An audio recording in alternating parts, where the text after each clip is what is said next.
Good morning, everyone. I'm James Schmeling, the President and CEO of the National Defense University Foundation. I'm pleased to welcome you to today's National Security Briefing and thank our sponsor, Leidos, for all of your sponsorship of the National Security Briefing series. I appreciate it very much. I'd also like to say a special thank you to Craig Newmark and the Craig Newmark Foundation for supporting the National Defense University Foundation and our work on cybersecurity, misinformation, disinformation, and other things.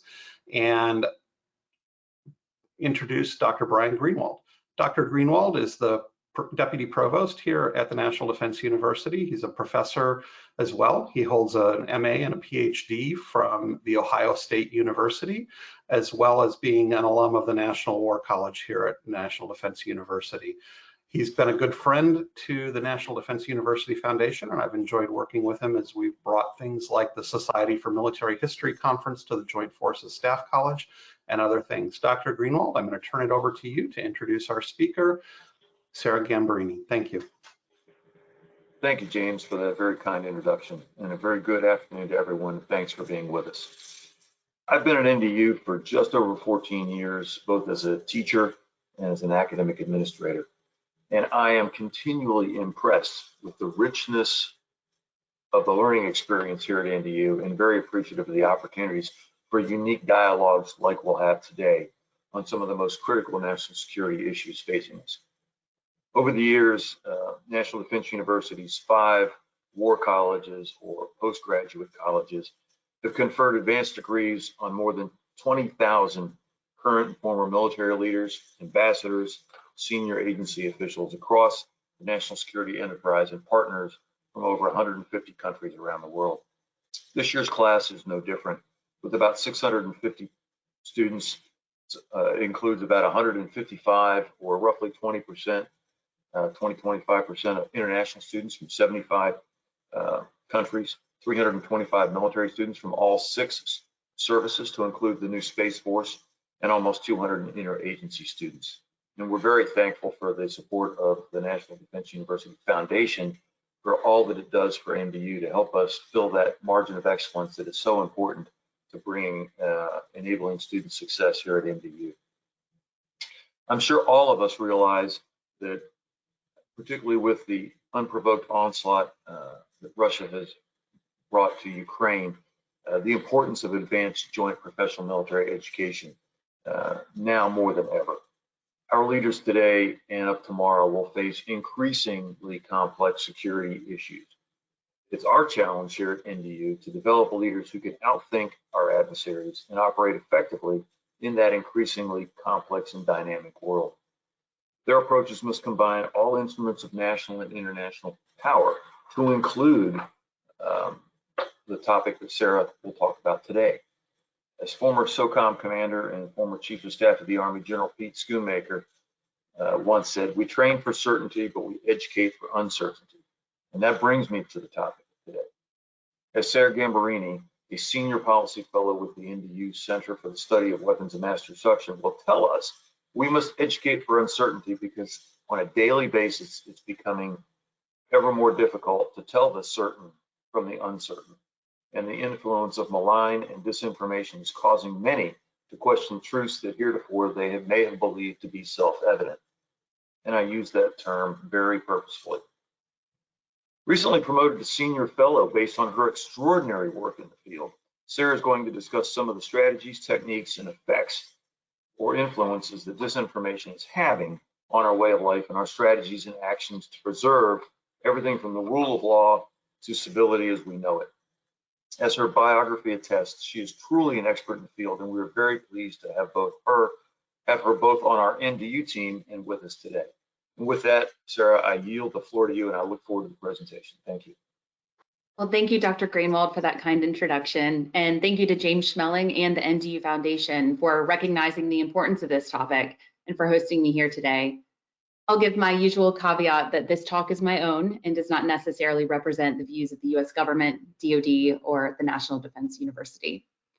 Today, I'll talk about disinformation, what it is and how it's employed, and I'll demonstrate Russia's long history of manipulating the information environment around WMD and look to what they're doing now in Ukraine.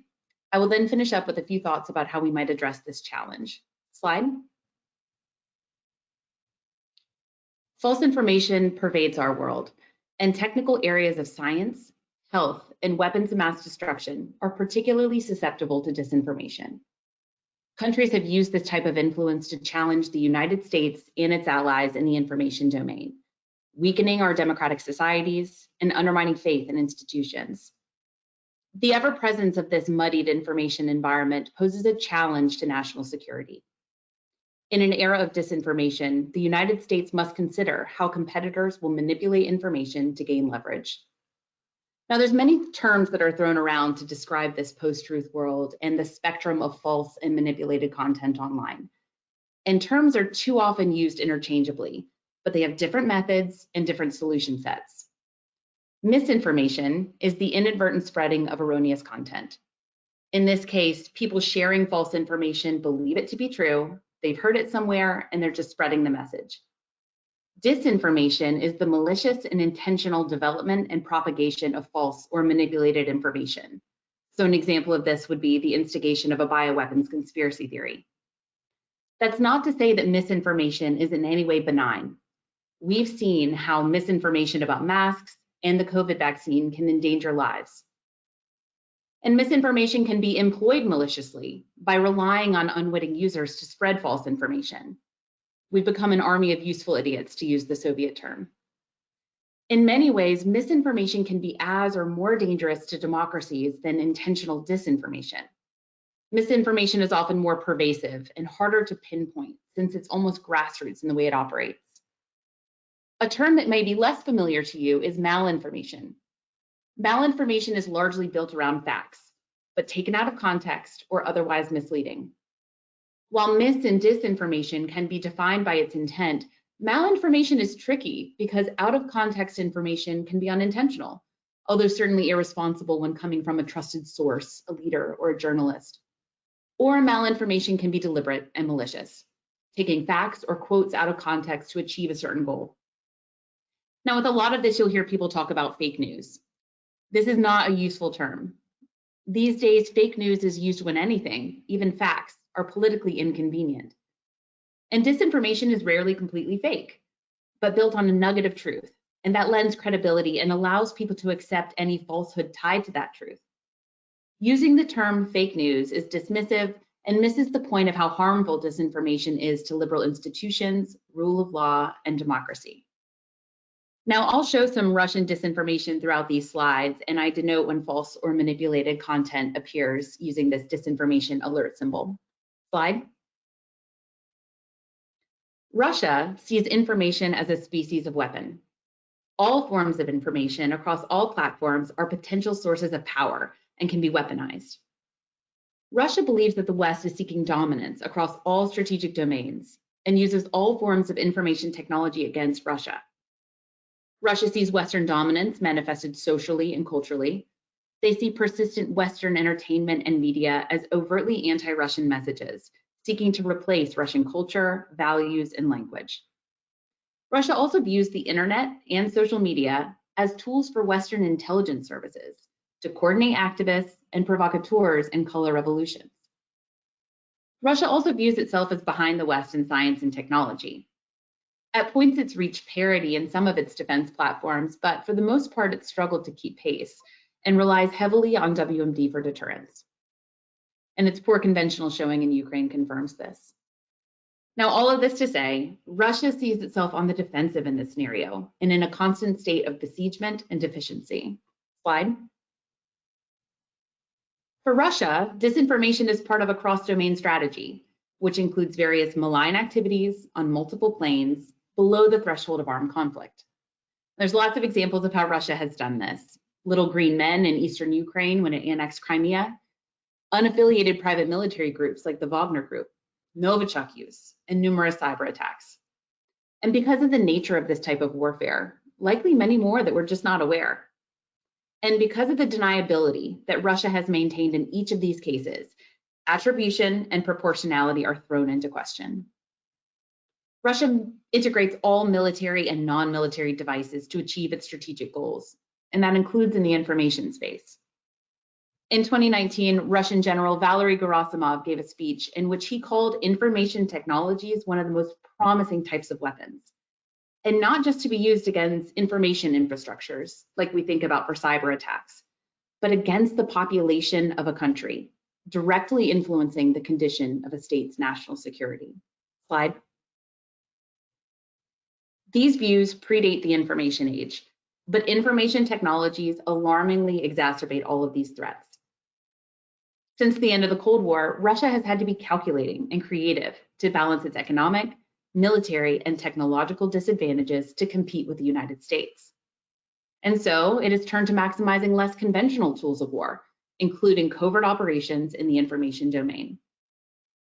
Russia utilizes its full disinformation ecosystem across multiple platforms using bots, trolls, state-run media, and official accounts, and accounts of similar-minded state actors to amplify messages, lending legitimacy or at least plausibility to their narratives. So these entities, both human and automated, are constantly putting out new content and amplifying existing content that is pro-Russian or anti-Russia's opponents. Slide.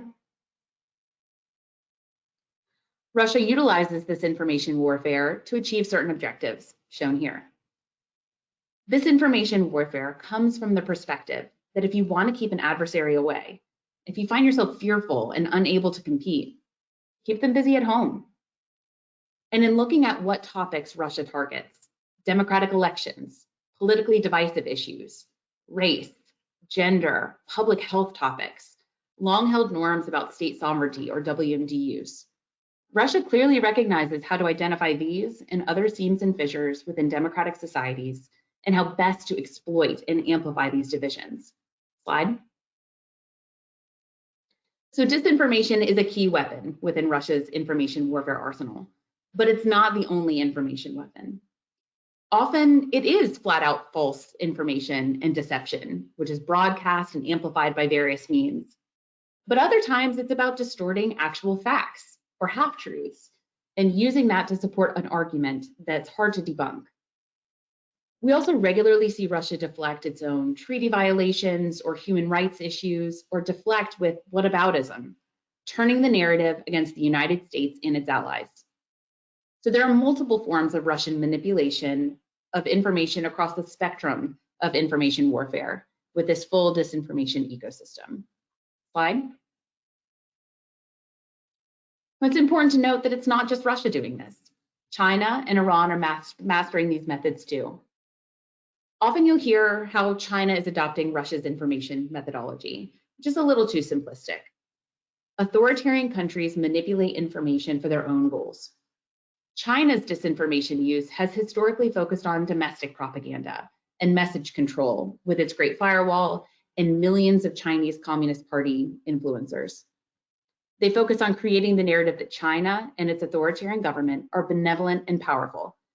And when that propaganda is directed at other countries, it's largely about shaping global views on domestic topics.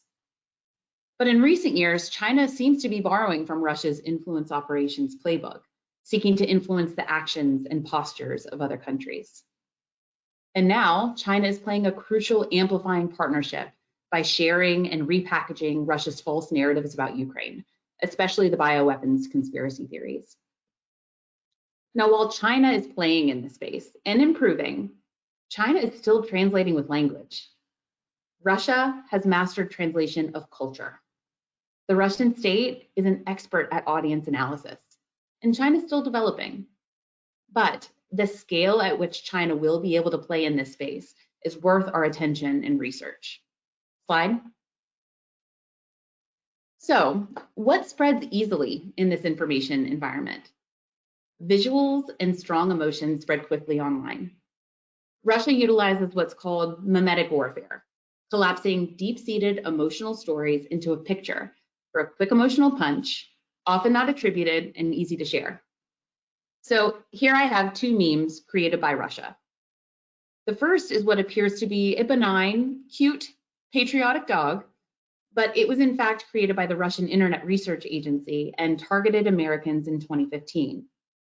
See, they draw people in with inane memes, like a golden retriever wearing a bandana, and captions that encourage engagement. Sometimes it's just about building trust and gaining likes and creating cohesion within these social media groups, before they can then turn to more nefarious goals.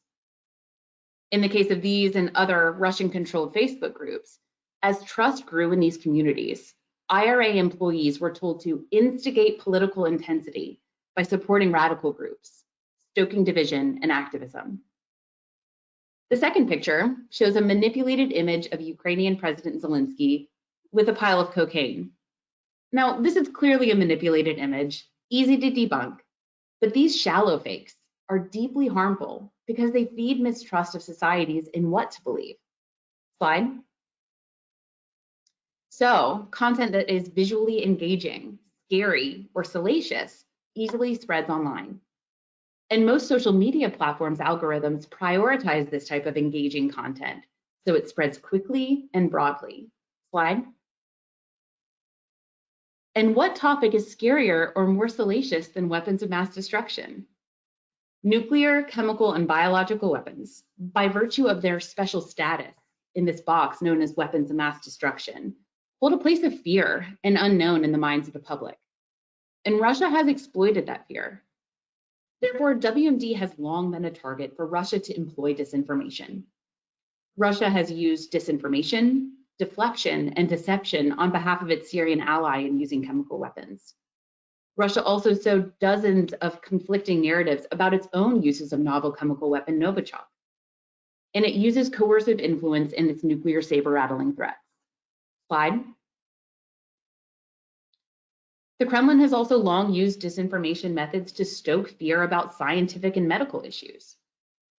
The biological weapons allegations against Ukraine and its public health laboratories mirror the Kremlin's long-held public health disinformation strategies, planting stories during the Cold War that AIDS was a US bioweapon, in 2014 that Ebola was a bioweapon, and for the last 2 years that COVID was a bioweapon. And Russia has long made allegations that the Department of Defense sponsored public health research labs in the Republic of Georgia, Fort Detrick, and elsewhere are in fact secret US bioweapons labs. Russia seeks to capitalize on the fear of the public about WMD or about diseases that seem to come out of nowhere and suggests that that fear should instead be focused on the US government. These old disinformation efforts now benefit from the speed and reach of modern media to rapidly shape and influence both opinions and actions across the globe. It also benefits from this new information laundering partnership, including crucially with China. Slide. So once again, disinformation is a key part of Russia's strategy in Ukraine, in an attempt to justify its illegal and brutal invasion, to fracture alliances opposing Russia, and potentially to set the stage for a false flag use of chemical or biological weapons in Ukraine, having pre-laid the narrative to blame Ukraine instead. From the lead up to the invasion through to its military struggles today, Russia employs false narratives. Russia is spreading disinformation regarding non-existent chemical, biological, and nuclear weapons activities by the United States and Ukraine, building on decades of seeded narratives about weapons of mass destruction. Now, the claims are familiar.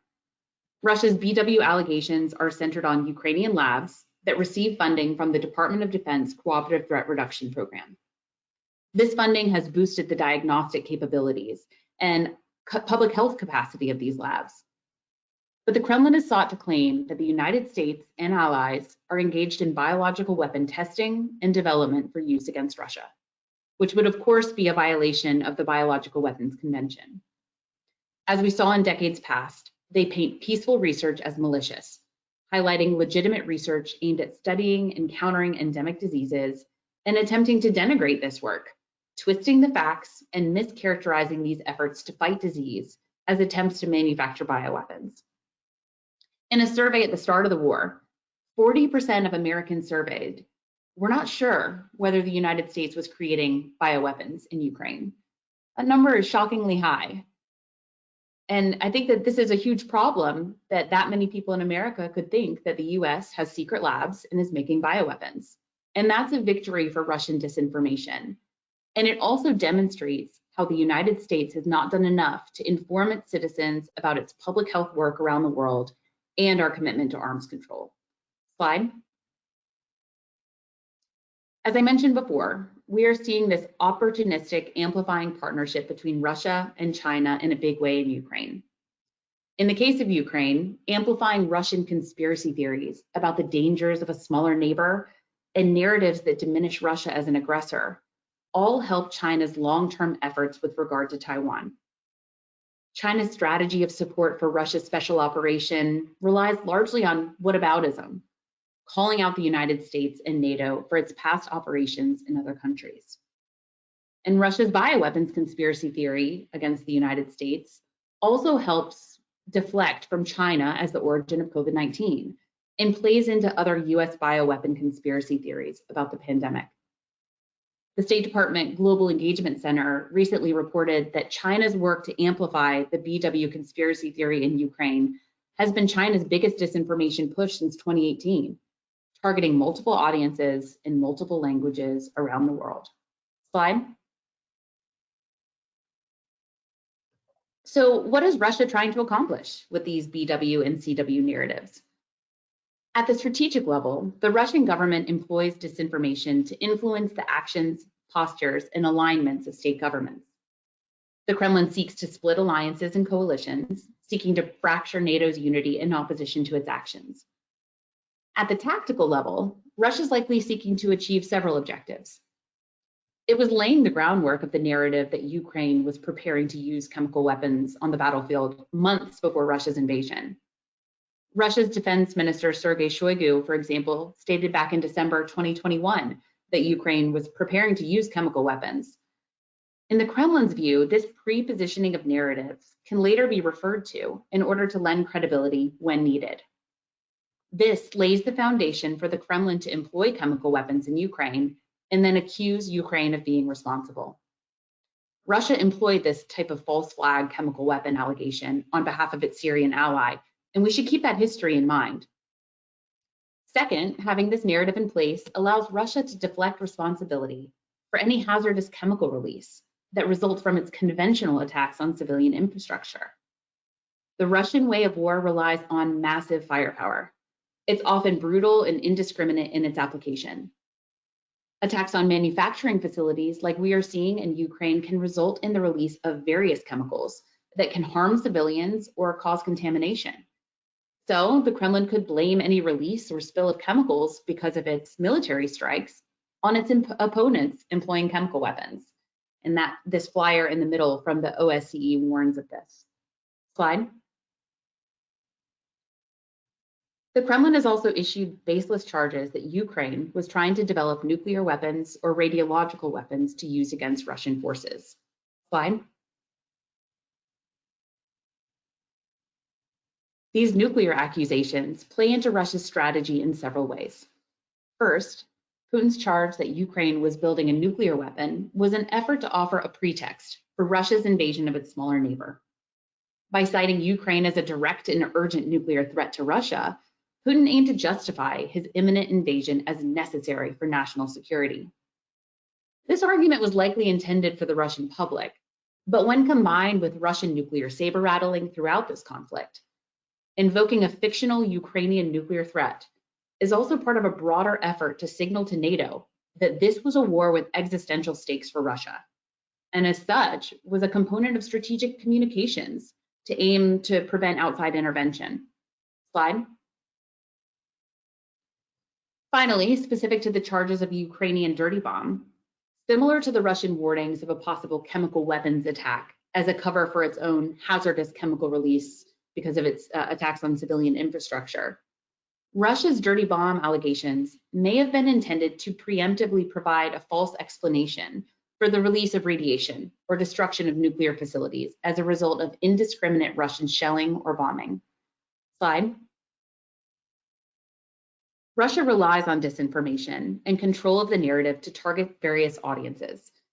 They seek to both project power abroad, but also to maintain control for domestic support for the war. Russia has tailored narratives to the Ukrainian population with the overarching narrative that Ukraine could not possibly withstand and win a war against Russia. They target NATO countries with divisive narratives to seek to break unity and support for Ukraine. And importantly, they target non-aligned countries to shore up global support in the United Nations and other international venues, capitalizing on deeply rooted histories and narratives against Western democracies and colonialism. Slide. So is it working? Up until recently, Russia's disinformation strategy has been incredibly successful domestically. Within Russia, the narratives play into decades of messaging and deep-seated beliefs about Western motives and Soviet claims to Ukraine. So the ground was fertile for these messages to root in domestic populations. This has shifted with protests, with the recent request for hundreds of thousands of conscripts. So we'll continue to watch how this shifts Russia's public opinion. And unfortunately, we're also seeing pockets of Ukraine who have been denied access to outside media, having been isolated by Russia and only hearing Russia's false message for months on end, have been so inundated with the message that Ukraine is attacking its own people that they've come to believe that falsehood. Similarly, Russia has had success with its messages in non-aligned countries in the global south.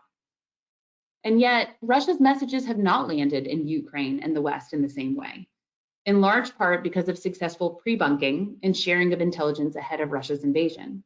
Slide. Another reason Russia's disinformation efforts have been less successful than Russia, and in fact the world, might have expected before the war began, is that Ukraine has expertly filled the information environment with its own content, telling its emotional and righteous story to the world with visuals that resonate.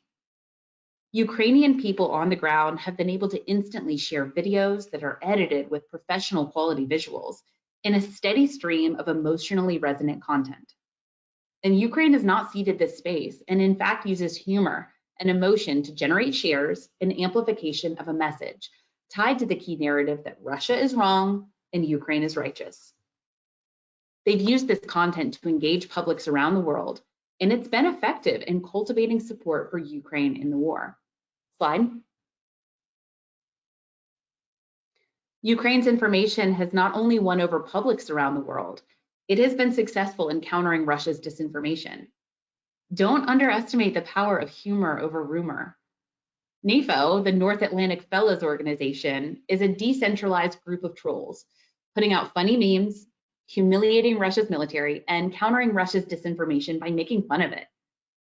So often in democracies, we feel on the back foot in the information competition space, as compared to authoritarian regimes who have these methods that we cannot and should not utilize as democracies. But we have seen this power of mockery over authoritarian regimes, and it's been really fun and fascinating to witness. Slide. Russia's approach is predictable, but it's not stagnant. They will continue to evolve to be more effective, so it's important to look ahead and anticipate how they will alter their narratives. Russia's disinformation strategy is largely throwing spaghetti on the wall and seeing what sticks. Now, it isn't always effective, but some of it will stick, and even marginal success helps authoritarian countries by throwing everything into doubt.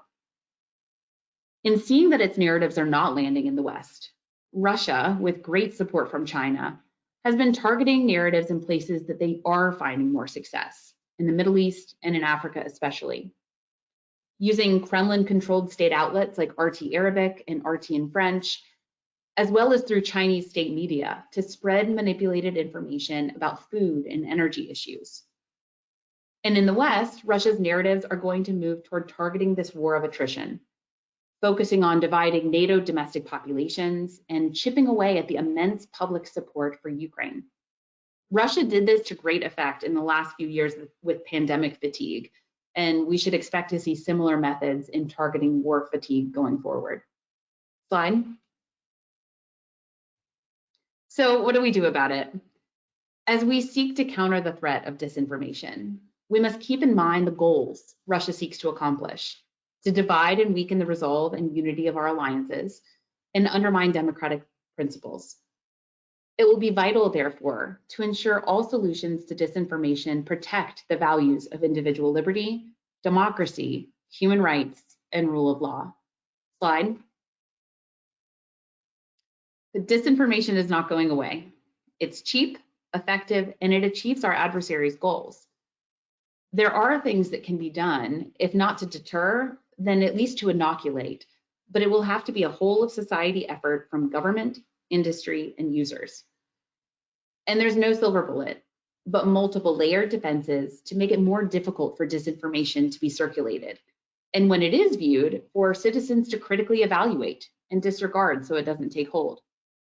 Slide. In countering disinformation about WMD specifically, we need to layer the defenses of relationships, education, strategic communications, and technical solutions. Slide. First, with relationships. While faith and trust in institutions have weakened, never underestimate the value of relationships in national security conflicts. A challenge we face is connecting across sectors ahead of a crisis, so that trusted partnerships are in place to help resolve problems, whether it be an arms control compliance issue, WMD use, or false narratives about WMD. Partnering across sectors and industries helps to share best practices and develop tools and strategies to be resilient to future campaigns. One of our biggest successes in the information war has been information sharing ahead of Russia's invasion and continuing throughout this conflict. Calling out Russia and naming and shaming is the best way to sensitize the public and many policymakers about Russia's strategy and goals, and can make disinformation less impactful. Having these relationships in place builds confidence and trust and facilitates the sharing of information. Slide. The best counter to disinformation is education. As democracies, we need to make sure our citizens have the tools and ability to utilize social and traditional media and be able to identify good sources of information and how to disregard falsehoods more effectively. It will be important to promote civics education, critical thinking, and media and digital literacy across the board. And here at NDU, to promote education on the role of the information environment in conflict. In another success in this area, the Air Force recently named digital literacy as a core competency. All of this highlights the importance of preparing the joint force for operating environments that will be shaped by disinformation campaigns. NDU is uniquely positioned to research these important topics, educate future leaders, and help shape policy that is informed by research on these important issues. Now, education is a long-term generational challenge, but tools do exist today to educate on media and digital literacy and countering disinformation best practices, including some examples I have here: board games from NDU's Castle and NATO Centers of Excellence, and graphic novels and online games from the US Departments of State and Homeland Security. I'll call out this online game, Harmony Square, from the State Department and Homeland Security. It's a free online computer game that teaches how mis and disinformation spreads. It has hundreds of thousands of plays, and it has recently been released in Romanian and Latvian languages, in addition to the available versions in Czech, Dutch, English, French, and German. So this is a great tool I encourage you all to check out. All of these tools build on the idea of inoculation, giving our citizens the tools to spot manipulated media and make them think twice about sharing manipulated content. Education will be one of the most impactful solutions to make us resilient to disinformation. Slide. We also have to be better at telling our story. The fact is, Russia plays better in this space than we traditionally have. They utilize a wide variety of platforms and are very good about putting out engaging content. So take a look at the screenshot at the top of the homepage of Russia's Ministry of Foreign Affairs. They have every conceivable social platform to use to disseminate their message, and we've been slow to adapt. Compare that to NATO's front page. We have not established meaningful presences on some of these platforms where mis and disinformation spread. And that's a lost opportunity to help put out our positive message on these platforms. And when we do communicate to the public, especially on these complicated technical topics like WMD or public health, it cannot only be in pages of black and white text, but it has to be made accessible to the public, including on social media. Slide. So here are two recent examples from the State Department Global Engagement Center, and then on the next slide, the Defense Threat Reduction Agency. The Global Engagement Center has the Disarming Disinformation page, where they provide visually engaging counter-disinformation content, including this video of experts discussing chemical weapon disinformation. Slide.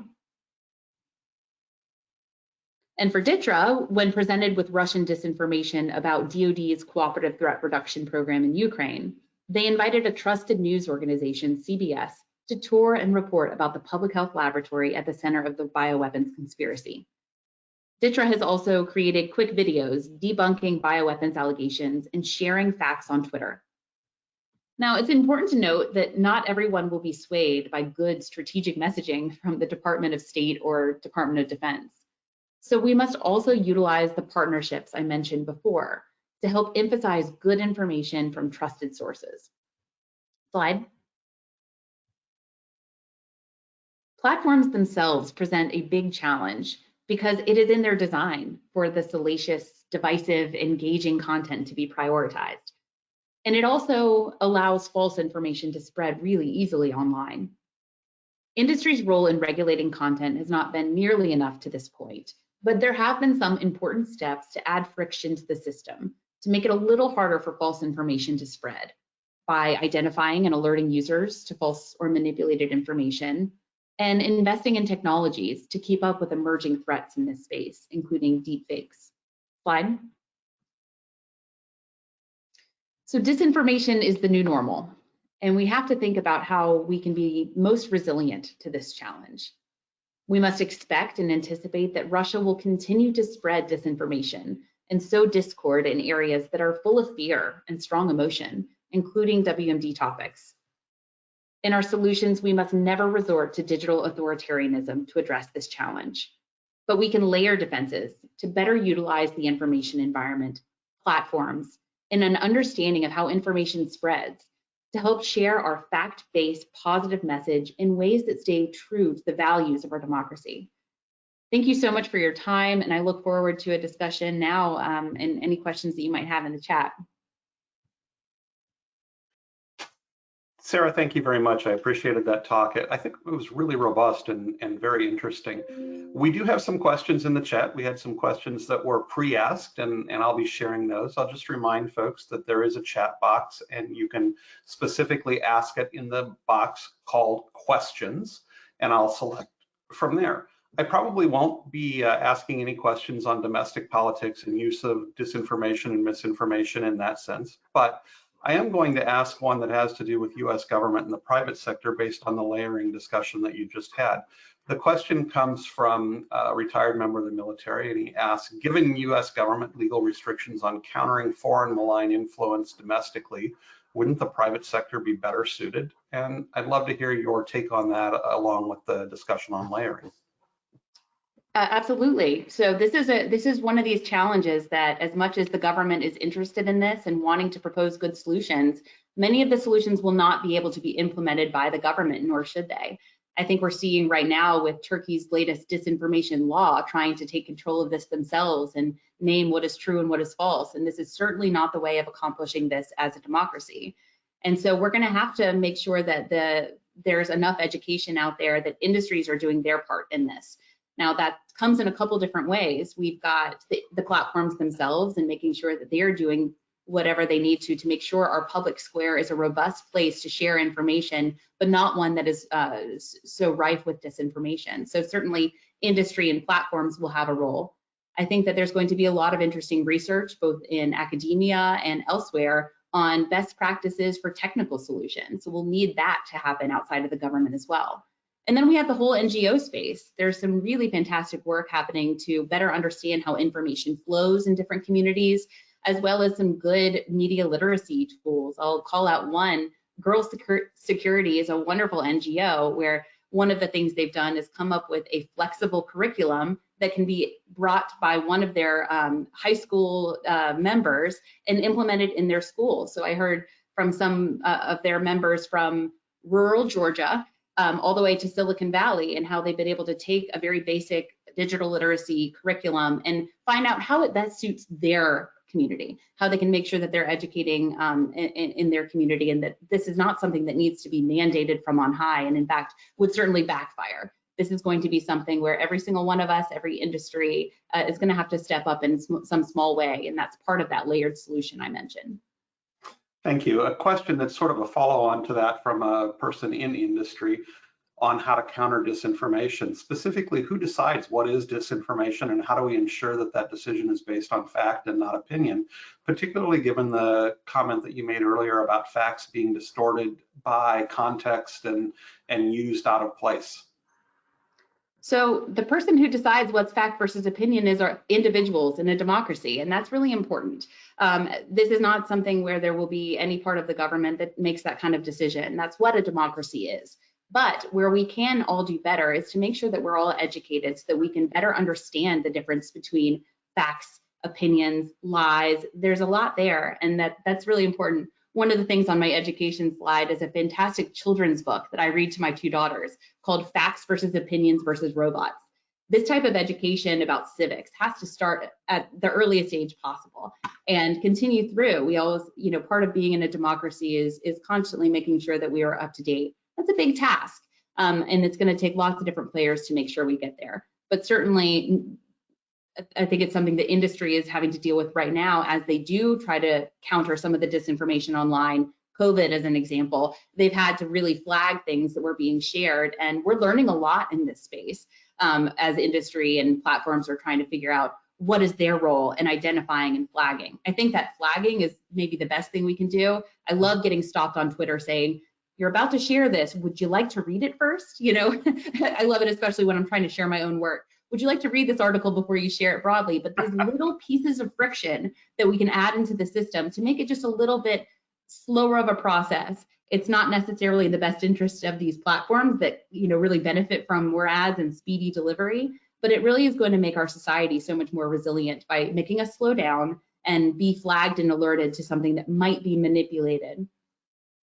I think that's a really important issue, and I appreciate that thought on that slow down a little bit, read it first, and make sure I know that that's something that I have an opportunity to do regularly. I get an alert whenever anytime NDU or NDU Foundation is mentioned, and I think the most fascinating one might have been the one that RT was sharing information from one of our national security briefings, but they were twisting what the Chief of Staff of Space Force had said into something that he absolutely didn't say. And, it's a very serious caution. Oh, I want to echo anybody who's talking about us. Oh, no, I don't. So thanks. Well, and I'll add on that point right there, that malinformation, the taking quotes out of context for their own purpose is making this whole thing so much more challenging for that very reason. We are seeing it a lot with the bioweapons conspiracy theory, taking out of context that we have biolabs in these countries. Well, we do, but they're not bioweapons labs. And we need to make sure that there's a good understanding of those kind of things and not let our words get taken so out of context. Yeah. So do you think the U.S. embassies and consulates have a role in promoting media literacy about the United States, our work abroad, and other things, and debunking misinformation, disinformation, and being on the ground, so to speak? Absolutely, for a couple different reasons. They understand their communities better than we might be able to. So making sure that we're utilizing these great networks across the board is so important. I think that we see the mass disinformation ecosystem out of Russia and certainly what China has. Their reach is huge. They have so many amplifiers out there. But we forget that we do too. We have a lot of people around the world who can share our good, positive, fact-based message. So I think that we can learn a little bit from Russia's playbook here and making sure that there are multiple voices out there sharing good information, because while trust is really at a low point right now, everybody has trust in someone. And so it's really about finding those trusted messengers. And I think our embassies around the world are a great way of making sure that we can get the good information to them, that they can then translate it to different communities. So a little bit more of a technical question from one of our military members. How have infodemiology methods from the medical community helped with the study of disinformation and global security? This has been really fascinating since the pandemic. We've learned so much about the spread of false information during COVID and how to best counter it. I think that on the one hand, it's really made sure that everybody realizes that this is a problem, that sharing of false information can be really dangerous. It's kind of been one of the reasons that mis and disinformation are on everyone's mouth, right? This is something that we're discussing, and in a large part, that's been because of the pandemic.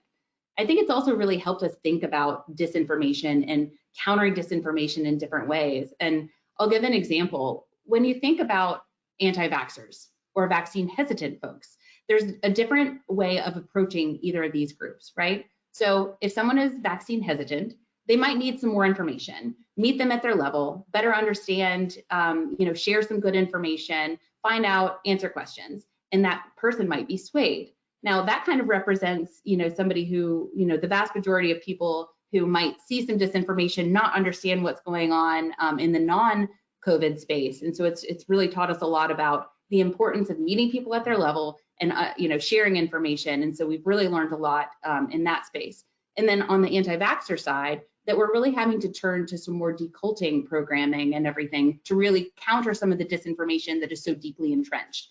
And so I think we've really learned a lot from the way that disinformation and misinformation have spread during the pandemic, and that we can kind of draw these really good best practices about understanding how to best counter them through that. So I'm going to elaborate on that just a little bit with a question from the audience today. Her question is a little bit long, so bear with me. Education does seem to be one of the most important tools. And we've talked about the aspects of identifying the sources of information and discarding the ones that we know spread misinformation and disinformation. But along with your discussion around vaccines and so on, many people have become very distrusting of academic institutions and experts and people who have the knowledge to share, and disregarding those, whether those are government experts or higher education experts or otherwise. How do we reach those who are choosing to be, and in her exact words, counterfactual and are more vulnerable? This is a huge problem, right, of balancing a skeptical society that questions information to losing trust altogether and, deeply entrenching in our own little communities. And unfortunately, platforms really prioritize that and end up giving you more information that you already agree with. So we create these bubbles in an even greater way. But I do think that there's a value of that kind of skeptical community where we're questioning of our sources. And I think that is something that we can really value. Biljana Lilly has a new book that just came out and was just talking about one of her examples from Norway and how RT in Norway tried to stand up. And it lasted just a matter of a very short amount of time because they were so skeptical of this information. They had good critical thinking and media literacy as part of their education. And so it didn't even last because it wouldn't even resonate. They knew it was propaganda. And so I think that there's still a value of that kind of skepticism of our own news sources and questioning. I think it's making sure that there's a balance there, that it doesn't go so far that we trust nothing. And that is a huge goal of disinformation that Russia puts out, is to make us not trust anything. And so I think that unfortunately it's a big balancing act. So we have a couple of questions about how we see this impacting our region and places other than our region. Latin America is the focus of a couple of questions. How do we see this impacting Latin America? Is it different than here? Is it similar? And what do we see happening there?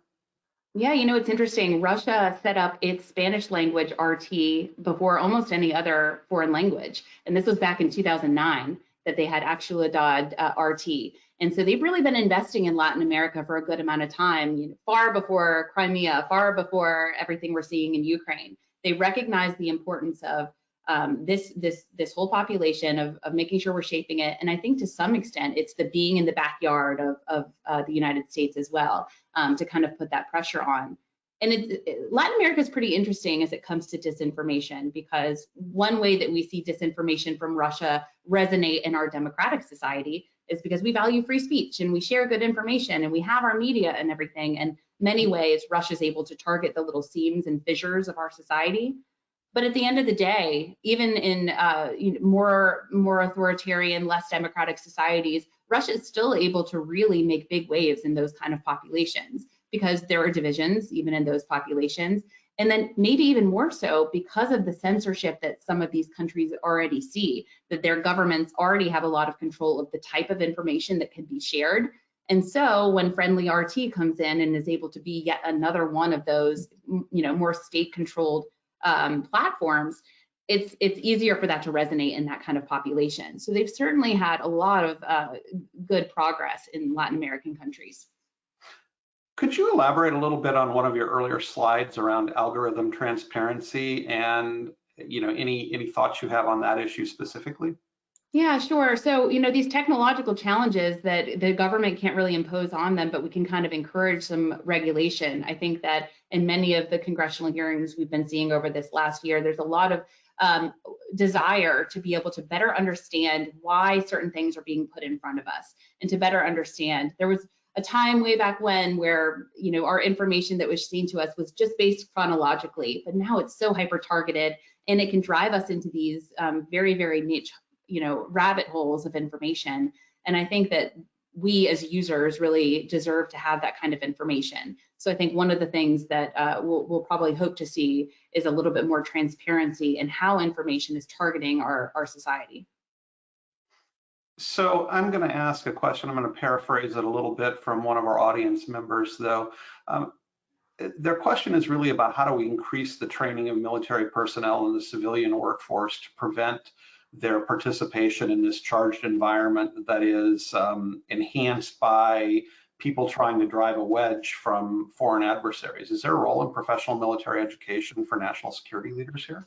Yeah, absolutely. I mean, this is something that I'm really glad that we can be here at NDU. I've taught a class here on W&D and mass media and really better understanding how Hollywood and YouTube videos really shape the way that we think about weapons of mass destruction. And I think that classes like that here at NDU can really make sure that our future leaders are ready for success and understand the value and importance of digital literacy. I think one thing that is a huge challenge is that this is a space where it's not just when we're in uniform that we need to be understanding this. This is when we're at home, on our cell phones, our children using their social media, how they can all be such targets. And that's something that could be better addressed. I was so pleased to see the Air Force make digital literacy a core competency, and that is beyond just Air Force men and women, but of their families as well, and making sure that there's good understanding there. NATO Strategic Communications Center of Excellence out in Riga did a really interesting thing during one of their tabletop exercises, where they had a cell within this tabletop exercise target the Latvian soldiers to see if they could go on their social media and change the way they would make decisions within the game based on things that they learned about them on social media. I think that we can do a better job of understanding, the real threat of this and how vulnerable our soldiers and airmen are in this kind of space, in cyberspace, beyond the things that we're just doing for work, that this is 24 hours and involves our families as well. A lot of education to be done. So what do you think are the best ways to measure the amount and impact of misinformation, disinformation, and malinformation? Yeah, the measuring and the statistics and metrics is one of the trickiest part of the disinformation debate because it certainly matters, right? We want to know before we come up with solutions and counter things, we want to understand what we're countering, how impactful it is. But even when we were able to recognize that Russia had interfered with our presidential elections, we still don't know if a single vote changed. We don't know how, certainly this information was out there, our voters saw it. Now, how did it change their views on candidates? How did it change their actions in the ballot box? Because we're such complicated humans, there might not have been any one thing that could have changed it. But the fact remains that Russia is playing in this space, and that is impactful. We can look at support for the Ukrainian war, for example. If you look at the statistics of places where Russia is putting out its message in Africa, the Middle East, and parts of Latin America, and really all of their disinformation ecosystem, putting out this information about Ukrainian Nazis and bioweapons and all of the falsehoods, we can at least know that that's happening and that the public opinion is changing. Now, causation is a different thing, but we know they're doing it. We know that there's an increase in sentiment that is going toward what Russia is trying to get them to believe. And so I think that it's still, it's a huge challenge, but I think that it's less important to know exactly how many minds are changed. And I think it's kind of fruitless to try to get to those metrics because we at least know what they're doing and we know they're having some success, at least anecdotally. Great. So you talked a little bit earlier about understanding who is the source of the information or misinformation. And you shared an image of a patriotic dog that was originally from a Russian misinformation source. How do we first go about identifying what are those typical misinformation sources, which I think is really valuable if we know, for instance, RT is an arm of government and often going to, that's easy, we don't cite RT. But what other authoritative resources are out there to say, oh, this is not a good source of news, et cetera. And then once you know that, how do you know where they're spreading their information so you avoid that piece of it as well? I noticed on Facebook, for instance, they say the administrator of this group is located in X country now. So that's an interesting new approach. I think that platforms have actually done a pretty good job at this of identifying at least state, identifying if something is coming from a different country, if it's state sponsored, and alerting users to that, because it makes us a little bit more skeptical and think, okay, well, a little more context here. There's also something that Twitter is doing called Birdwatch, and it's kind of a crowdsourced approach to say, you can kind of go through and look at different images and understand, okay, here's a little bit more context about this tweet. Here's a little bit more context about the person who's sharing it, or this is a satirical post, and just those kind of bits of context all are truly really helpful.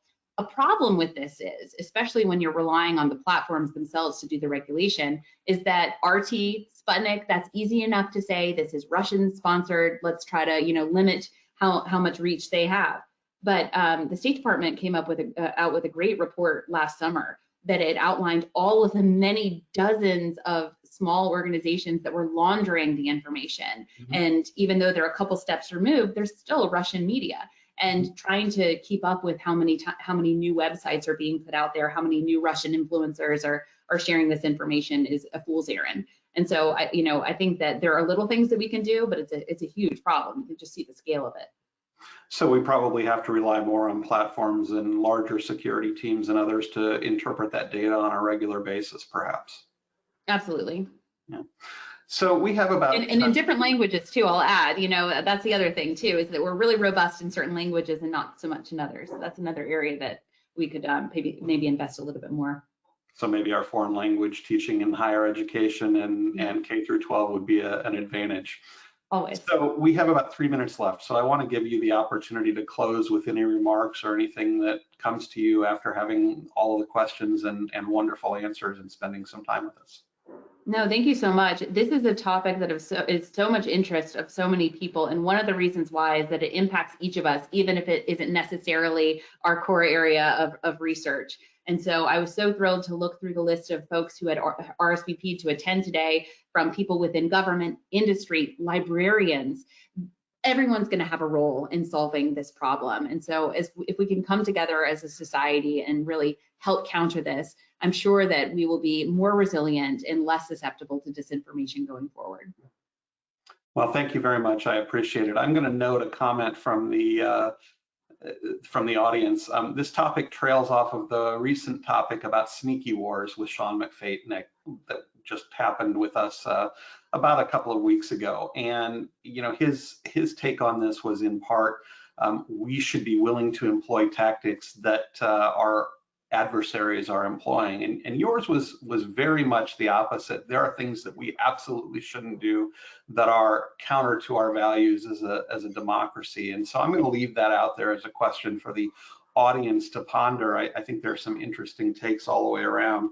I will say that we are going to do our next national security briefing on November 16th with David Uko, and he'll be talking about a variety of innovations in irregular warfare and other things. He's from the College of International Security Affairs, and we are highlighting increasingly a number of faculty who are writing and presenting in these areas of really strong national security interest and interesting areas for our allies. So thank you very much, Sarah, for contributing to this dialogue.